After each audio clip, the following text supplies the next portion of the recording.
हरे कृष्णा।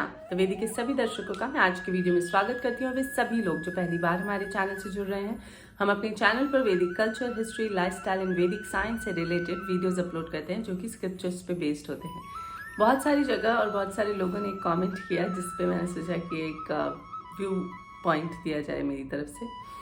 वो था कि इस्कॉन में प्रसादम में कुछ मादक पदार्थ मिलाया जाता है, तभी लोग प्रसादम के नाम पर वहाँ दौड़े चले आते हैं। ठीक है, तो ये एलिगेशन जिन्होंने भी लगाया है, कोई प्रॉब्लम नहीं है। देखिए, कोई कुछ भी बोल सकता है, इंडिया में सबको बोलने की छूट है और आप पूरी तरह से आपको छूट है कि आपको जो लगता है आप वो बोल सकते हैं। हमें उसका कैसा फील होता है ये हम बोल सकते हैं।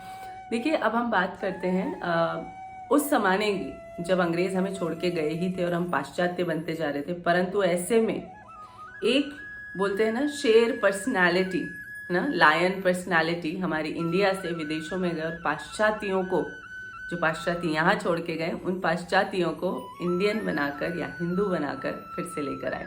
उन्होंने कोई वहाँ जाकर धर्म परिवर्तन नहीं करवाया, परंतु क्या वो एक ऐसी चीज थी जिससे कि विदेशी उनकी तरफ अट्रैक्ट हुए।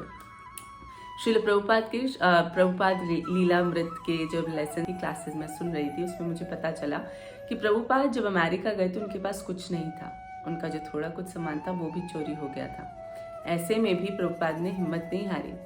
वहाँ हिप्पियों का वियतनामी वॉर के दौरान एलिसिट सेक्स और ड्रग्स का बहुत ज़्यादा परेशानी चल रहा था, जो कि वहाँ की गवर्नमेंट भी नहीं कंट्रोल कर पा रही थी।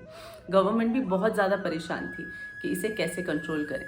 हर रोज़ वहाँ दंगे होते थे, परंतु उसका कोई परिणाम नहीं निकलता था। और इसी के बीच में उन्हीं नशेड़ियों के, जो आजकल की लैंग्वेज में हम कहेंगे, उनके बीच में प्रभुपाद रहे और धीरे धीरे करके अपने कीर्तन और डिलीशियस प्रसादम से उन्होंने उनका हृदय परिवर्तन कर दिया। मान भी लीजिए कि प्रभुपाद उसमें ड्रग्स मिलाते थे और मान भी लीजिए कि इस्कॉन प्रसाद में ड्रग्स मिलाता है, परंतु वो ड्रग्स कोई भौतिक ड्रग्स नहीं होता जो ऐसे ही मिलता है और आजकल के युवा करते हैं। वो ड्रग्स होता है भगवान की कृपा का ड्रग्स।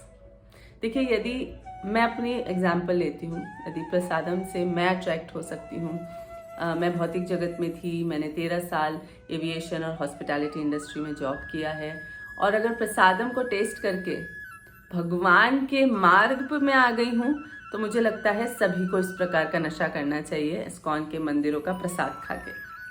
वहाँ प्रसाद में महामर्सी, जो कि भगवान श्री कृष्ण की होती है, इसके नाम का ड्रग्स डाला जाता है, जिससे कि हम सभी अपनी आत्मा को प्योर करते हैं और भगवान के मार्ग पर प्रशस्त होते हैं। इसमें क्या बुरा है?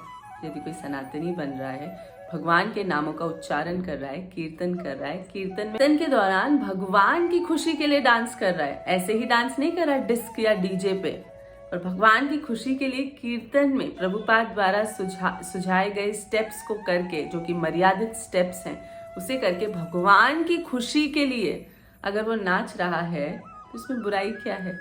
हम भगवान की खुशी के लिए नाचते हैं, गाते हैं, कीर्तन करते हैं, जीते हैं, ग्रंथ भी भगवान की खुशी के लिए पढ़ते हैं, प्रसाद भी भगवान की खुशी के लिए ग्रहण करते हैं। हम तो अपने घर पे भी भगवान को सब कुछ खिलाते हैं और फिर पाते हैं। तो भगवान को जब हम अर्पण करते हैं भोग के रूप में भोजन को, तो भगवान उसमें अपनी मर्सी डाल के हमें वापस देते हैं, और उस मर्सी को जब हम खाते हैं तो हम भक्त बन जाते हैं। तो ऐसे नशे से हमें कोई परेशानी नहीं है, जिसमें हमें भगवान के मार्ग की जानकारी होती है और एक कह सकते हैं बोनाफाइड संप्रदाय द्वारा हमें भगवान की शिक्षाओं का ज्ञान प्राप्त होता है। Thank you for watching. Hare Krishna.